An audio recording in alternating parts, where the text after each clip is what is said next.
지금부터 내가 해주는 얘기 들어주겠니?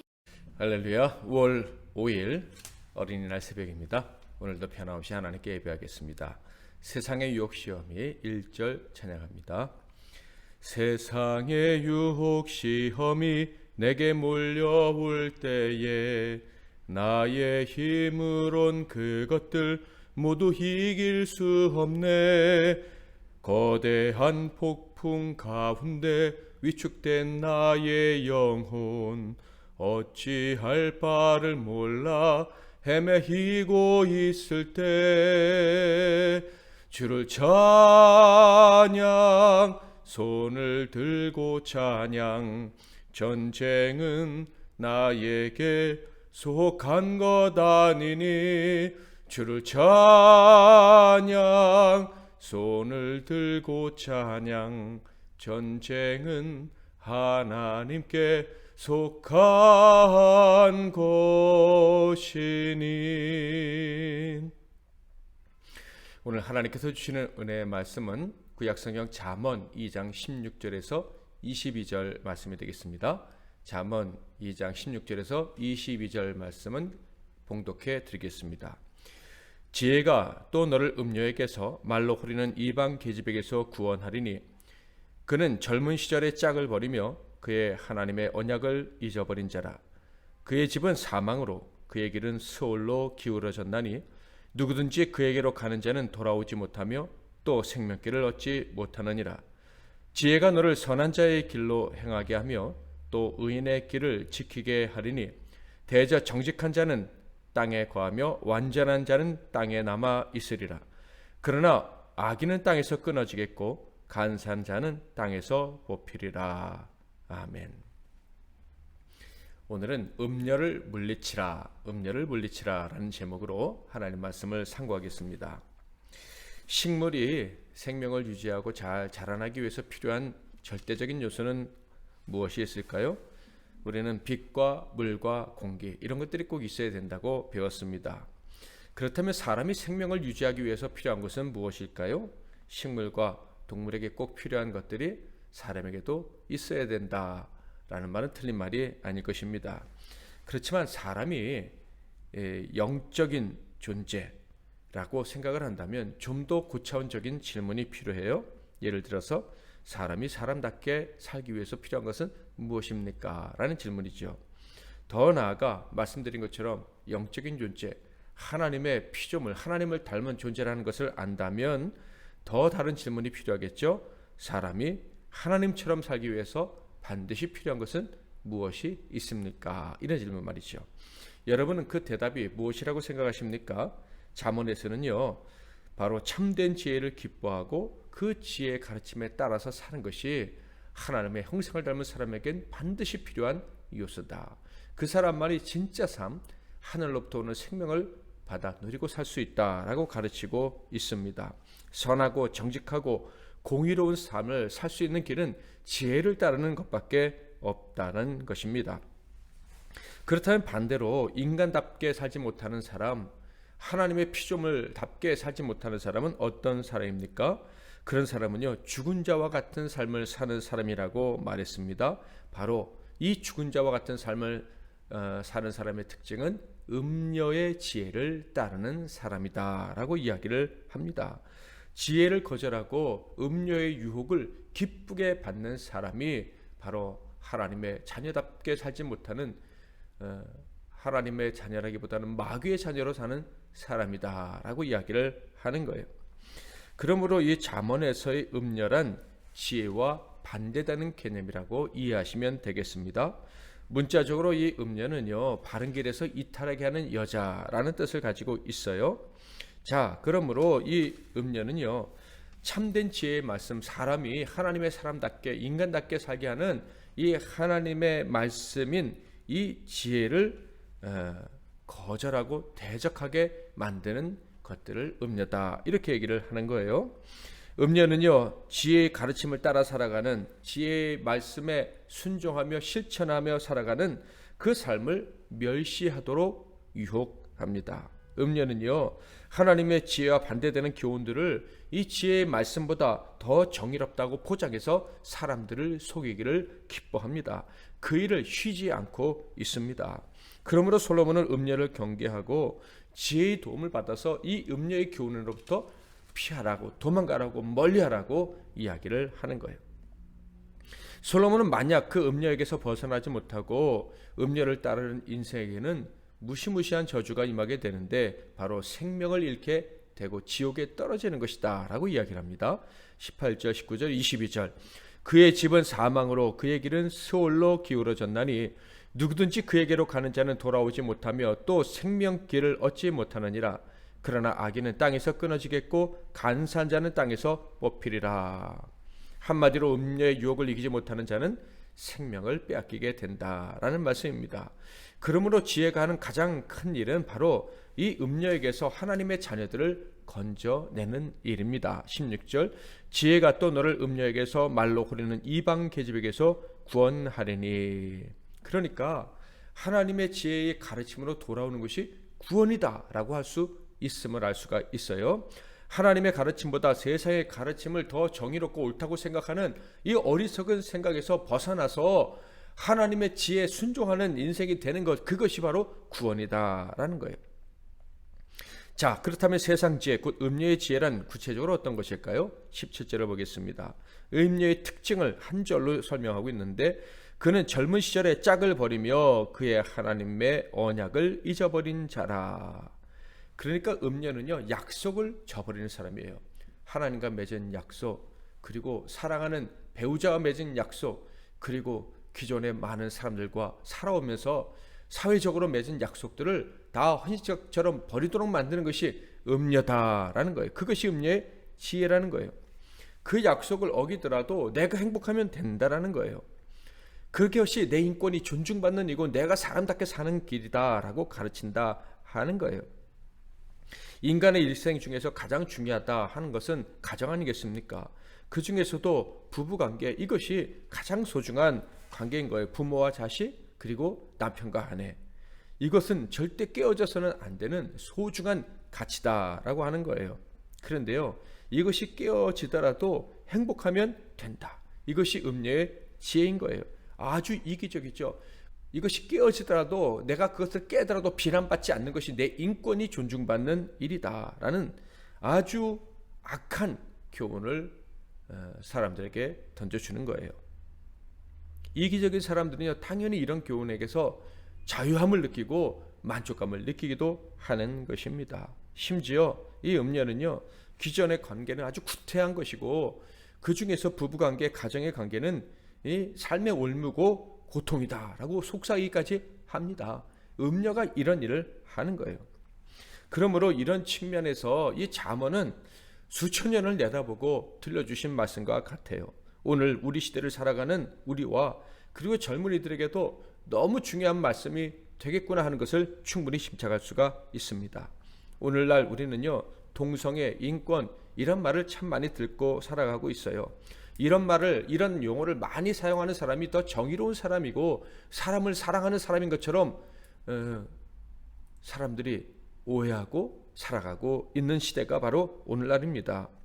여러분, 이 동성애와 인권, 인권이란 말은 참 좋게 들릴 수도 있는데요, 좋은 말로 쓰일 수도 있어요. 그런데 이것이 잘못 사용되어지는 경우에는 음녀의 외침이 된다라는 것을 알아야 합니다. 이런 음녀의 외침에는 음모가 숨어들어 있어요. 말씀드린 것처럼 기존의 모든 권위, 기존의 가정의 가치, 이런 것들은 다 타파되어야 된다라는 그런 악한 사상이죠. 심지어 말씀드린 것처럼 한 남자와 한 여자가 가정을 이루는 것을 전통적이고 낡은 것이라고 합니다. 그것만이 가정이다라고 주장하는 사람은요, 인권을 탄압하는 자로 만듭니다. 동성애를 부정하는 사람이므로 그는 사람의 인권과 자유를 파괴하는 자다라고 공격을 하는 거예요. 가정이 파괴되고 그리고 성적 타락이라고 비난하지 않는 이런 세상이 되어야 자유로운 세상, 평등한 세상이 만들어진 것이다, 이렇게 주장을 하는 거예요. 그리고 이런 사상을 반대하면요, 인권을 탄압한다고 개인의 사상을 짓밟는 자라고 공격을 합니다. 그것을 반대하는 것도 개인의 자유인데, 사상의 자유인데, 그 생각을 가진 사람은 잘못돼도 공격하면서 인권을 탄압하면서도 전혀 모순을 느끼지 않는 이상한 세상 속에서 우리가 살아가고 있다는 것을 우리는 알아야 합니다. 인권이라는 것을 주장하면서도 자기 편에만 유리하게 해석하고, 그래도 그것이 모순이라고 부끄러운 일이라고 생각하지 않는 것이 오늘날 우리가 살아가는 정말 이상한 세상인 거예요. 그런데 더 큰 문제는 이런 사상으로부터 아이들이 어려서부터 공격을 받는다. 초등학교에서부터 이런 비성경적인 이 음녀의 사상을 가르친다 하는 거예요. 잠언에 따르면 그것은 살게 하는 지혜가 아니고 죽게 하는 지혜인 거예요. 그런데 아이들이 이것을 어려서부터 배우니까 자신도 모르게 참된 지혜를 추구하기보다는 음녀의 지혜를 옳다라고 생각하고, 교회에서 참된 지혜를 가르치면 왜 저렇게 가르치지 하면서 교회 가르침에 의문을 갖는 정말 비참한 현상이 오늘날 우리에게서 만연해 있다라는 것입니다.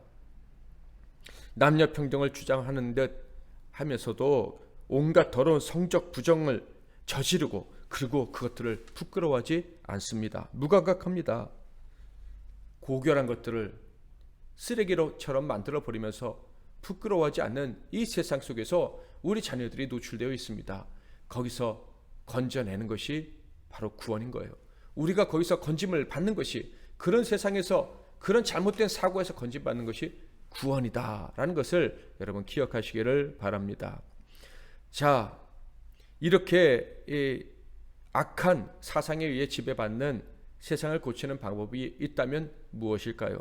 바로 교회가 생명력을 회복하는 것입니다. 하나님의 지혜의 말씀에 온전히 순종함으로 살아날 수 있다는 그 증거들을 세상에 보여주는 것뿐이다 하는 거예요. 하나님의 말씀을 따른다고 하지만 세상의 원리를 따르는 교회가 있다면 그 교회는 어떤 교회일까요? 입으로는 아멘 아멘 하는 교회, 그러나 교회에서 생명력을 느끼지 못하는 교회일 것입니다. 교회에서 생명을 살리는 즐거움이 뭔지도 잘 모르죠. 교회로 부름받은 내게 하나님의 지혜가 임했고 그 지혜로 세상을 살릴 수 있다는 것을 모르는 사람들의 모임이 바로 이상한 교회예요. 그래서 교회에서도요, 음녀의 지혜만 따르려고 하는 비참한 현상이 나타나는 것이죠. 돈과 명예, 자존심 같은 것들이 동기가 되어서 신앙생활을 하는 거예요. 돈을 위해서, 명예를 위해서, 자존심을 세우기 위해서 기도도 하고 봉사도 하고 성경도 읽고 공부도 하고 선교도 하고 구제도 한다, 이런 얘기예요. 그저 하나님 영광보다는 자기 이름이 드러나는 것, 이 썩을 생명에 악취를 풍기는 것을 그 마치 하나님의 일이라고 생각하는 교회들이 있고 성도들이 있다라는 거예요. 사랑하는 성도 여러분, 하나님께로부터 나오는 끊임없는 그 생명을 기억하고 경험하는 복된 종들, 복된 교회들이 되시기를 바랍니다. 그 생명 때문에 기뻐하는 우리가 되어야 되고, 그 생명 때문에 기뻐하는 사람들을 만들어내는 것이 교회라는 것을 기억하시기를 바랍니다. 음녀에게 넘어간 교회는요, 세상의 풍조를 올바른 길로 계도할 수 없습니다. 당연히 고치지 못하고 오히려 끌려가고, 그래서 교회가 마귀에게, 세상에게 조롱을 당하게 되는 것입니다. 그리고 결국 세상과 함께 교회가 지옥 스올로 내려가게 되는 거예요. 하나님의 심판을 받게 되는 것입니다. 촛대가 옮겨져 버린 교회라는 무서운 판결과 함께 영원히 흑암 속에 들어가게 된다 하는 것입니다. 그러므로 우리는 정신을 바짝 차려야 되는 거예요. 하나님의 지혜를 구하고 또 구해야 하는 것입니다. 순종하려는 마음으로 열정을 품고 하나님의 뜻을 묻고, 그리고 그 뜻을 들었다면, 깨달았다면 실천하고 실천해야 하는 거예요. 세상이 아무리 자신의 주장이 더 정의롭다고 주장해도 우리는 하늘의 지혜를 구하고 그 하늘의 지혜에만 순종하기 위해서 최선을 다해야 하는 거예요. 세상의 능력을 믿지 마시고 세상의 지혜를 의지하지 마시고 오직 참된 지혜의 능력을 믿고 의지하고 살아갈 수 있기를 바랍니다. 그래야지만 우리 자신을 뿐만 아니라 교회와 세상과 사랑하는 이들을 살리고 그들을 복되게 만들 수가 있습니다. 그들을 회복시켜서 하나님 나라 천국으로 이끌어갈 수가 있는 거예요. 성경의 약속은 분명합니다. 20절 21절 지혜가 너를 선한 자의 길로 행하게 하며 또 의인의 길을 지키게 하리니 대저 정직한 자는 땅에 거하며 완전한 자는 땅에 남아 있으리라. 오직 지혜를 추구하고 따르는 자만이 의롭다 하심을 받습니다. 그런 사람만이 정의를 알고 그 정의로운 길을 걸어갈 수가 있습니다. 또한 선하신 하나님의 보호하심을 받을 수가 있습니다. 그 보호하심 가운데 실패하지 않고 실족하지 않고 영원히 살게 되는 것입니다. 사랑하는 성도 여러분, 아시다시피 마귀는 간악하고 지혜로워서 그리고 집요해서 우리가 참된 지혜를 구하면 구할수록 우리를 더 간사한 방법으로 공격하려고 애쓸 것입니다. 우리를 넘어뜨리려고 우리가 알지 못하는, 눈치채지 못하는 온갖 방법을 동원해서 우리를 공격하려 할 것입니다. 그러므로 정신을 바짝 차리고 하나님의 진리, 하나님의 그 지혜의 말씀에 더욱더 집중해야 할 것입니다. 세상의 풍조 속에 숨어있는 음녀의 거짓 지혜에서 우리와 우리 사랑하는 이들을 지키기 위해서 최선을 다해야 할 것입니다. 오늘 특별히 기도했으면 좋겠는데요. 이 땅을 지배하려는 마귀의 교훈에서, 이 음녀의 가르침에서 우리와 우리 민족과 우리 나라와 우리가 사랑하는 사람들을 지켜달라고 기도했으면 좋겠습니다. 거룩한 것들을 개에게 주고 개가 토한 것을 먹는 이런 세상이 되지 않도록 기도했으면 좋겠습니다. 특히 오늘은 어린이날인데 우리의 자녀들을 음료의 유혹으로부터 영원히 지켜달라고, 우리의 어린 자녀들이, 우리의 다음 세대가 지혜를 기뻐하고 지혜에 순종해서 세상을 거룩하게 만드는 그 세대를 만들 수 있게 해달라고 기도했으면 좋겠습니다. 세상의 유혹 시험이 2절 3절 찬양합니다. 거짓과 속임수로 가득 찬 세상에서 어디로 갈지 몰라 머뭇거리고 있네. 공중의 권세 잡은 자 지금도 우리들을 실패와 절망으로 넘어뜨리려 하네. 주를 찬양, 손을 들고 찬양. 전쟁은 나에게 속한 것 아니니. 주를 찬양, 손을 들고 찬양. 전쟁은 하나님께 속한 것이니. 주위를 둘러보면 아무도 없는 듯 믿음의 눈을 들면 보이는 분 계시네. 지금도 내 안에서 역사하고 계시는 사망과 어둠의 권세 물리치신 예수님. 주를 찬양, 손을 들고 찬양. 전쟁은 나에게 속한 것 아니니. 주를 찬양, 손을 들고 찬양. 전쟁은 하나님께 속한 것이니. 제가 잠깐 기도하고 또 여러분 각자 기도하시고 하루를 시작하시기를 바랍니다. 살아계신 하나님 아버지, 이 어둠의 때에 우리를 하나님의 자녀로 불러주시고 진리로 교훈하시고 진리에 순종할 수 있는 성령의 힘을 우리에게 부어주시니 감사합니다. 그런데 하나님, 오늘날 음녀의 세력이, 음녀의 교훈이 너무나도 강하게 우리와 우리를 사랑하는 자들을 공격하고 괴롭히는 것을 느낍니다. 때로는 음녀의 교훈에 반응하지 않으면 죽을 것 같은 공포를 느끼게 되기도 합니다. 하나님, 이 시대에 살아가는 하나님의 자녀들, 저와 우리 교우들, 우리의 자녀들을 붙잡아 주시고 지켜주시옵소서. 특별히 어린이날을 맞이해서 우리 어린 자녀들을 위해서 기도하오니 그들이 사악한 음녀의 교훈을 계속 듣고 있지만 그들의 영혼을 깨워주시고 성령께서 도와주셔서 분별하게 하시고 오직 진리를 따라 살아가게 하옵소서. 예수 그리스도의 이름으로 기도하옵나이다. 아멘.